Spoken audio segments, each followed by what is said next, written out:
In recent years, we've seen a surge of new and impressive paint ranges, each claiming to outdo its competitors. This leaves me wondering, can acrylic paints for modeling improve further, or have we hit the ceiling? Big Child creatives also pondered this question, and their answer is their new Ionic Smart paint, which you may have already seen in videos by Ninjon and Vince Venturella with their development name Atom Smart Paints. For this video, I tested the entire range of all 180 colors to explore whether Ionic represents the next evolutionary leap in miniature painting and the role that the Citadel Colour range of the 2000s plays in all of this. Hi, I'm Stahly from Tale of Painters, and on my channel I test out the latest miniature paint ranges and hobby products. I'm a total paint nerd, and I believe that high quality paint makes painting miniatures easier, faster and more fun. That's why I'm always on a hunt for the next big thing, and maybe that could be Ionic. This new paint range was developed by Big Child Creatives in close collaboration with MO. Big Child Creatives is a Spanish studio of industry experts and professional painters, and MO is a well-known brand in the scale modeling community. After 4 years of development, the Ionic paints were initially slated for a Kickstarter launch as Atom Smart Paints, with prototypes featured on Ninjon's, Vince's and Lila Meth's channels. To avoid confusion with MIG's existing Atom range, they were renamed Ionic Smart Paints. They also skipped the Kickstarter, and all 180 paints are now available, for example, on the MO and Big Child Creatives websites. But what's so special about the Ionic range, and why are professional and competition level painters so excited about them? Well, Ionic promises a groundbreaking formula that combines high covering power without sacrificing saturation. Why is this so special? You know, most of the recently released new generation paint ranges, such as Warpaint's Fanatic and Too Thin Coats, focus on high covering power. This is achieved by adding opaque pigments like white and grey, but this can bring the vibrancy down. For the most saturated, perfectly mixable paints, you would usually need to go for single pigment artist paints like from Chimera or Golden, but they can either be quite thick, transparent and or hard to use. Ionic paints claim to give you the best of both worlds, super vibrant and pure colors that are as easy to use as you would expect from a miniature paint. Sounds too good to be true? Well, I'm going to give them a try. I have all 180 colors here, as well as MIG's Atom paints for comparison.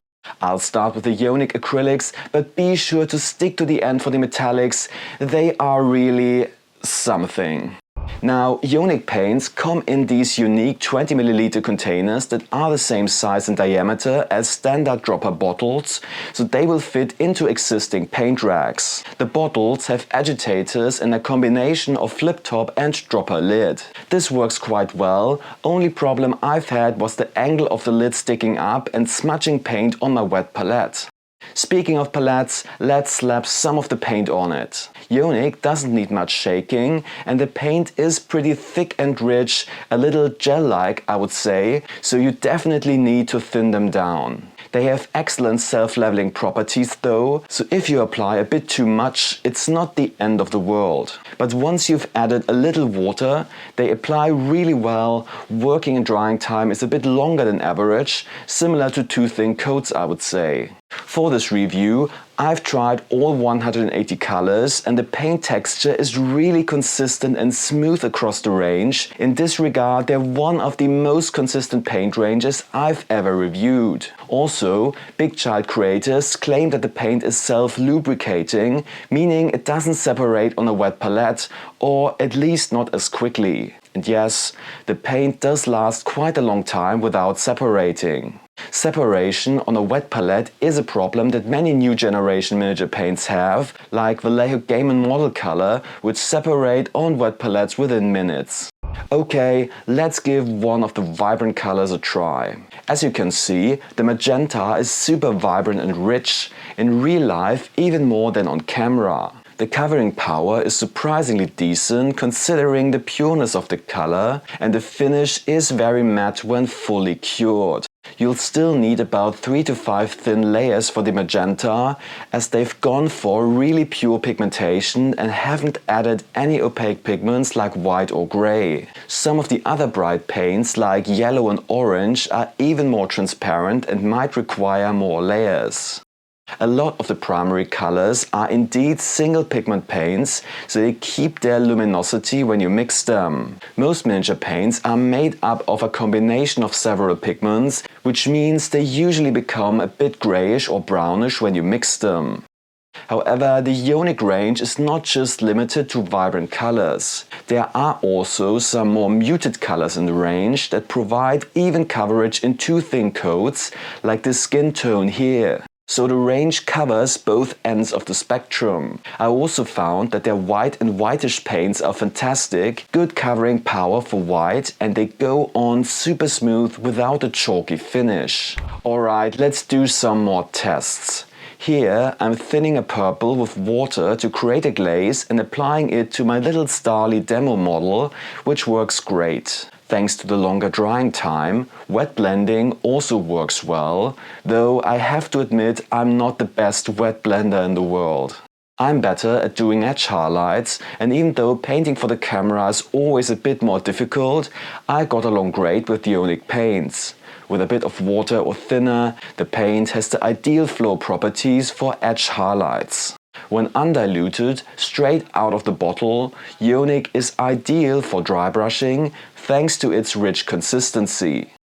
Last but not least, the airbrush test, and here I was struggling a bit in the beginning. The rather thick consistency required a lot of thinner, and initially the spray pattern had a lot of splatter as the paint on the tip dried quickly. Then I switched from my go-to Vallejo thinner and flow improver mix to the Ionic thinner. There are two of them in the range, and I chose the one with the additional retarder. With this, I achieved a finer atomization and smoother result. However, if you're looking for a paint range specifically designed for airbrushing, I would recommend Atom paints instead, about which I talk about in a moment, or Vallejo Game Air or Warpaints Air from the Army Painter. Nevertheless, I would give the acrylics a 9 out of 10. So far so impressive. Now let's take a look at the selection of colors. There are 180 colors in total, including 2 thinners and 8 metallic paints. The Ionic palette must have been put together by real paint nerds, because many of the colors are inspired by the old Citadel range from the 2000s. Just look at some of the names. Blazing Orange, Scab Red, Enchanted Blue, Scaly Green, Graveyard Earth, and they're all pretty close matches to the classic Citadel paints from that era. They're not always 100% spot on. The Ionic Blazing Orange isn't quite as vibrant as the Citadel version, for example, but some colors like Magenta are a perfect match. And they've even included the classic Goblin Green from the 90s. If you want to know more about the Citadel Colour range from the 2000s, check out my channel, I made a retro review about them, and give this video a like and subscribe so you won't miss my latest paint reviews. But Ionic isn't just a mirror image of the old Citadel range. In fact, the way the palette is put together is more akin to AK 3rd Gen or Vallejo model color. That means no tried system or similar guideline to help you get started. Instead, they throw a bunch of colors at you and you need to figure out yourself what goes together. There is a list in the Ionic flyer, but it's not super accurate and has a lot of colors which look very similar.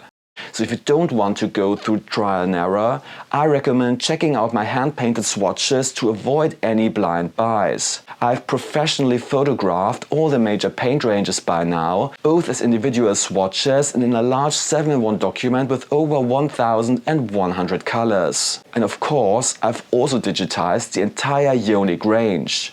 You get 2 swatches, one sorting all 180 colors according to the product list, and a second, in my opinion, opinion, more useful version, sorted by color family, hue and saturation, so you can see at a glance which colors go together. Check out my Patreon, you'll find the link in the comments below and the video description. Before I dive into testing the metallic paints, I would like to briefly explain how Ionic differs from Atom paints. The Atom range is made by Ammo, the same company behind Ionic, and they share the same container shape. The color ranges are almost identical in terms of selection and size, although colors with the same name aren't always exact matches. Both ranges have a very similar feel and formula, but Ionic is thicker and better suited for brush painting, while Atom is designed for airbrushing. The consistency of Atom is a bit thinner, but still needs to be diluted slightly before you can pour it into the cup. Atom is also water-based and non-toxic, but it sprays as smoothly as lacquer-based paints and is particularly resistant to lacquer and enamel-based weathering products. However, Atom can also be applied well with a brush, so we're talking about nuances. Alright, let's get to the metallics finally. Unfortunately, there are only 8 of them, but what they lack in quantity, they make up for in quality. They behave a bit differently from the regular Ionic acrylics though. First of all, you need to shake them really well, as they tend to separate quickly. Unlike the acrylics, they even separate pretty fast on a wet palette. But you are rewarded with excellent coverage. The gold covers black in just 2 to 3 thin coats. And the finish is truly spectacular. As you can see here, it's very shiny and glittery. Here's a comparison with Vallejo Mecha Color silvers on the right. Those have finer metallic particles, cover even a bit better, but they're also more dull. Which one you prefer is a matter of taste, but if you like lots of sparkle and shine, then there's little that can beat Ionic metallics, maybe Turbo Dog. However, the quick separation is a bit of a downside. I even had some spots on my model, like this copper area here, where I got some slight mottling. I recommend using Ionic's thinner instead of water to dilute the metallics, as it helps to keep the pigments together a bit better and applying multiple thin layers. I give the metallics an 8 out of 10. So let's get to my overall thoughts. In total, the Ionic range gets an excellent 8.5 out of 10. However, I wouldn't recommend it to everyone. Why? Well, I believe the target audience is more advanced and professional painters. If Pro Cruel and AK 3rd Gen is not enough when you want extra vibrant colors and are willing to sacrifice a little covering power, then Ionic might be the perfect addition to your collection. And or if you love the Citadel paints from the 2000s with their vibrant color palette but prefer a more modern, updated formula, then these are worth a look as well. However, if you're new to the hobby or if you want to make painting as efficient as possible with less coats needed to put on your models, then I would recommend other paint ranges instead. For example, Warpaint's Fanatic and Too Thin coats. They have a tried system that makes them easy to navigate, and while their colors aren't as super vibrant as Ionic, they cover much better even with tricky colors like yellow. Yellow is a pain to paint with due to its weak pigments, so be sure to check out my video here on the right where I compare and rank over 20 yellow paints from 40 brands. Thanks a lot and happy hobbying!